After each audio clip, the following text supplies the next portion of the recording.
पहली शताब्दी सी में रोमन सम्राट तिबेरियस ने एक अभूतपूर्व निर्णय लिया, सभी सार्वजनिक कार्यक्रमों में चुंबन पर प्रतिबंध लगाना।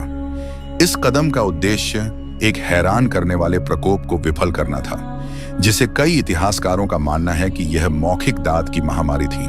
आज के लिए तेजी से आगे बढ़ें और आधी से अधिक आबादी हर्पीज सिम्प्लेक्स वायरस से संक्रमित है।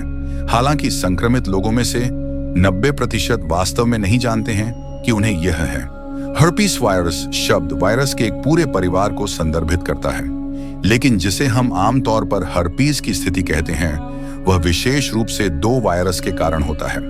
हर्पीज सिम्प्लेक्स 1 और 2 या HSV1 और HSV2 समान होने पर वे शरीर के विभिन्न हिस्सों को संक्रमित करते हैं।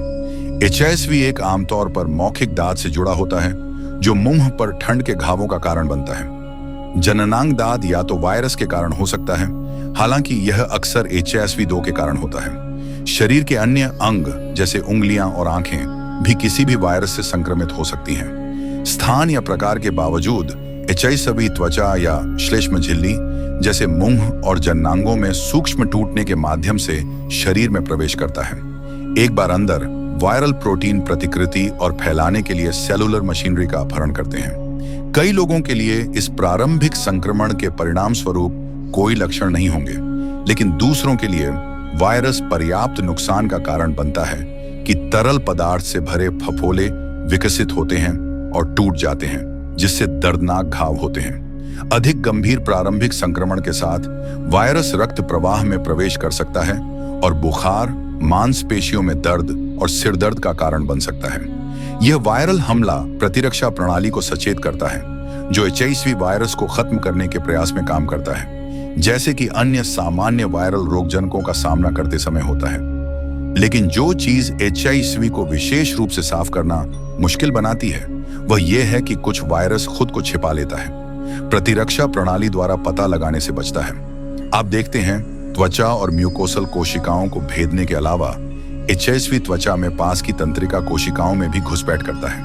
फिर वे अक्षतंतु के खिंचाव के साथ यात्रा करते हैं, जब तक कि वे गैंग्लिया नामक तंत्रिका समूहों तक नहीं पहुंच जाते। HSV एक खोपड़ी में स्थित ट्राइजेमिनल गैंग्लिया में पनपता है और HSV 2 रीढ़ की हड्डी के आधार के पास त्रिक गैंग्लिया को पसंद करता है। यहाँ वायरस निष्क्रिय हो जाता है, इसकी प्रतिकृति मशीनरी को बंद कर देता है, जो इसे प्रतिरक्षा प्रणाली के हमलों से बचने में मदद करता है। यह किसी भी नुकसान या बीमारी के लक्षण का कारण नहीं बनता है, लेकिन यह गायब भी नहीं होता है।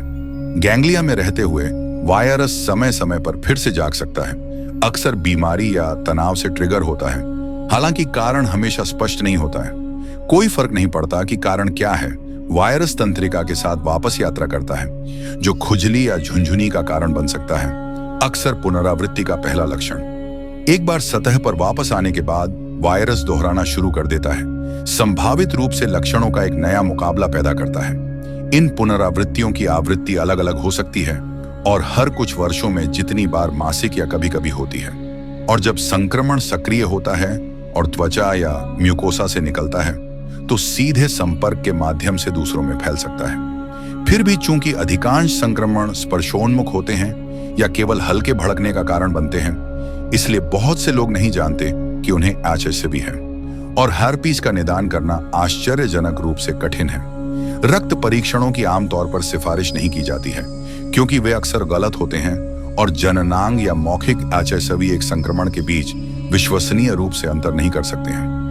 यदि आपके पास लक्षण हैं, तो एक स्पष्ट निदान प्राप्त करने का सबसे अच्छा तरीका एक स्वास्थ्य देखभाल प्रदाता को देखना है जब कोई घाव मौजूद हो। भड़कने के दौरान घावों के कारण होने वाले दर्द के अलावा अधिकांश लोगों के लिए दाद गंभीर स्वास्थ्य समस्याओं का कारण नहीं बनता है और लक्षणों में सुधार करने के लिए उपचार हैं। एंटीवायरल दवाएं वायरल DNA के एक घटक की नकल करके और वायरल प्रतिकृति को बाधित करके काम करती हैं। ये दवाएं HSV2 के मामले में संचरण के जोखिम को लगभग 50% तक कम कर सकती हैं। समय के साथ लक्षण और बहाव आमतौर पर कम हो जाते हैं, क्योंकि शरीर वायरस के खिलाफ प्रतिरक्षा का उत्पादन करता है। हालांकि हमेशा भड़कने और संचरण का कुछ जोखिम होता है।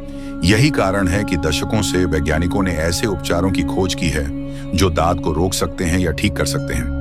लेकिन मूक संक्रमण स्थापित करने और प्रतिरक्षा प्रणाली से बचने की वायरस की अनूठी क्षमता ने प्रगति को मुश्किल बना दिया है। फिर भी आशा है। जीन संपादन और उपन्यास टीकों जैसी उभरती प्रौद्योगिकियों में सफलताएं इस चुपके वायरस के खिलाफ लड़ाई में वादा दिखाती हैं।